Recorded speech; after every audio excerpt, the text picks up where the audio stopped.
everybody, and welcome back to another video today of Cephalo-Ed. In this video, ladies and gentlemen, I'm just going to do a little overview for you guys of next video, which is I want to do a squid dissection for you guys. And I think it would be a really cool opportunity for all of you guys to see, because it's really cool to really actually get the opportunity to see a cephalopod up close. And this time, it's not alive, sadly, but I am going to open it up. We're going to look at all the organs, all the hearts, all the awesome stuff that is in the squid, and how it all functions. And I think it would just be really cool for you guys, because instead of teaching about the cephalopods in PowerPoint and doing a drawing for you guys and looking at the anatomy, I think it would be cool to give it a little change and do an actual squid dissection. And plus, it's really hard to acquire an octopus, cuttlefish, or nautilus because not much of them are around where I am. But squids are, they're very populated. They're coming to the Long Island Sound in big numbers, so it's a lot easier to acquire them. However, I want to shout out a huge announcement for this channel, which is this channel has reached over 100 freaking subscribers. It is absolutely awesome, and I absolutely love going on YouTube every day, checking on my channel, see how things going, and seeing that 100 subscribers. And over that, we have 113 subscribers, guys. It's absolutely awesome. It makes me happy every day. It puts a smile on my face. It's absolutely awesome. And what that tells me is hopefully that you guys are enjoying my content, liking the videos, and most of all, I think most importantly, is that you guys are hopefully learning something from my videos that I make to show you guys, and maybe spread the word around to other people and teach them something new. So, and like what I said in my first introduction video, this is my passion. This is what I love to talk about. I love teaching people something new about cephalopods, because it puts a big giant smile on my face, but it also puts a smile on their face and they learn something new. And so I just wanted to shout that out, because it's absolutely awesome. I'm very grateful, and it's all because of you guys. And so let's get on to the video, guys. I'm just going to show you guys just a few slides, and that's just going to be it for the video. I'm just going to give you guys a breakdown of what materials I use and how I dissect a squid. And so let's get right into it, guys. Alright, so our pre-squid dissection, or our little brief overview before we get into our squid dissection video. So the materials I'll be using, guys, is I'll be using scissors. I'm going to use scissors to cut the mantle up. Scissors are probably the most important part, because you need something to cut the mantle up so we can look at all the major organs. I'm going to be using some sort of tweezers, because I want to move the organs out of the way gently, not breaking them. I don't want to tear them up or anything. I want to keep everything intact and just how it was.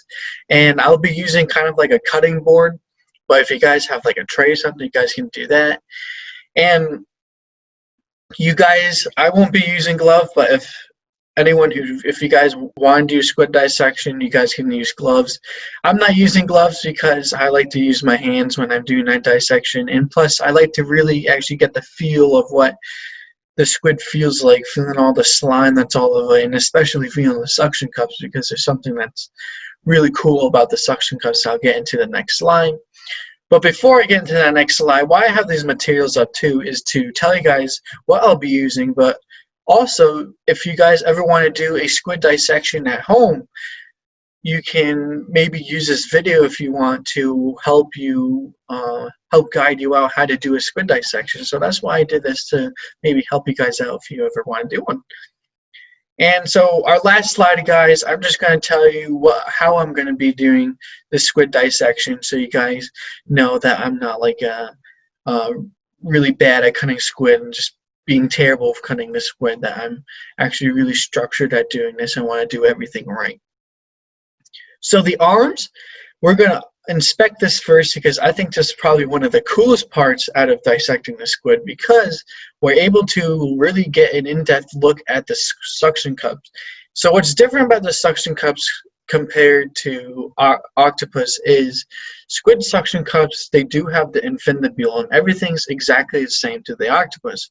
It's just squids have more developed suction cups, where they've developed a ring, this really rigid ring. And what this ring does, it's like a little reinforcement for every suction cup. So it'll grab its prey, that you'll have that immense suction that sticks right onto the prey, but then those teeth will come in and dig right into it to where that prey can't move at all.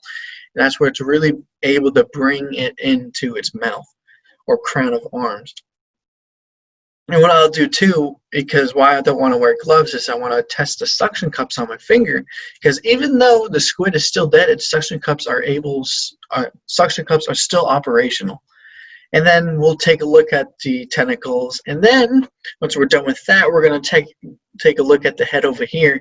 Now this is kind of where the gross part starts, because I've done about 5 or 6 squid dissections, and what we always do what I've always done is we pop the eyes out.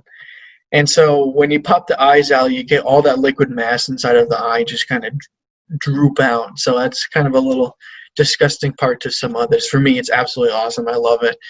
But when you pop the eye, you're going to get this little glass ball, which is actually its pupil. And so that is why I'm going to go to the head. And then once we are done with the head, we're going to head to the mantle. And this is actually the posterior side, and here we call this the anterior side. And what we're going to do is we're actually going to flip that squid over. Why? Because right here, as you guys can see, this little thing that's sticking out. And this is actually called the pen. And it starts from here and it ends all the way down to the posterior side. And this is its shell from millions and millions of years ago.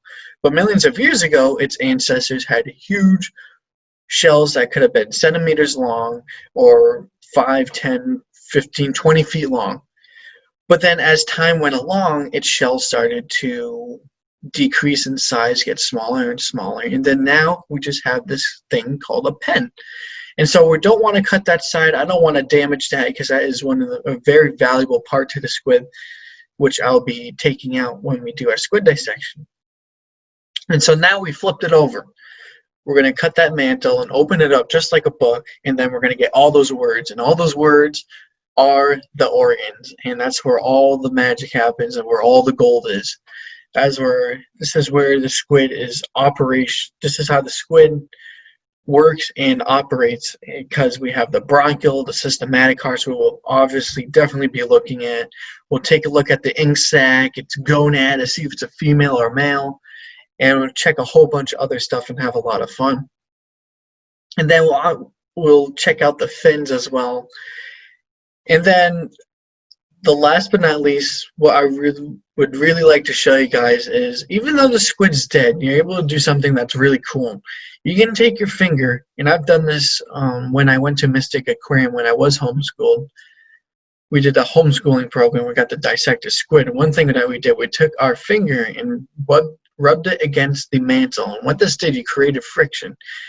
And what this is going to do, it actually starts to activate the muscles in the chromatophore cells. It kind of starts to spaz a little bit, and what this will do, the chromatophores will start to operate, and you'll actually see the chromatophores start to work, will increase in size and contract. And it's absolutely bizarre to see chromatophores in work, because usually when you see videos you can't see the chromatophores, but here, because it's dead, it loses a lot of that chromatophores, and you just rub that side to be able to see just a small amount of chromatophores work.